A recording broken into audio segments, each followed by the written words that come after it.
নমস্কাৰ। এটা কথা আপোনালোকে জানি থোৱাটো ভাল। Under the maintenance and welfare of parents and senior citizens act 2007,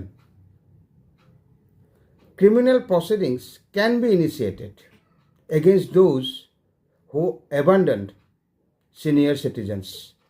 বয়সস্থ লোকক যদি এবাণ্ডন কৰি ৰাখে, এৰি দিয়ে, পৰিত্যাগ কৰে, ক্ৰিমিনেল প্ৰচিডিংছ ড্ৰ আপ হ'ব পাৰে। According to Section 24 of the Act, children or legal guardian who desert their elderly parents can face up to 3 months of imprisonment or fine. Legal guardian হওক অথবা চিলড্ৰেনে হওক, তেওঁলোকৰ এল্ডাৰলি পেৰেণ্টছক যদি পৰিত্যক্ত অৱস্থাত এৰি দিয়ে বা পৰিত্যাগ কৰে বা এৰি দিয়ে, তেতিয়াহ'লে তেওঁলোকৰ 3 মাহ পৰ্যন্ত কাৰাবাস হ'ব পাৰে আৰু জৰিমনা হ'ব পাৰে।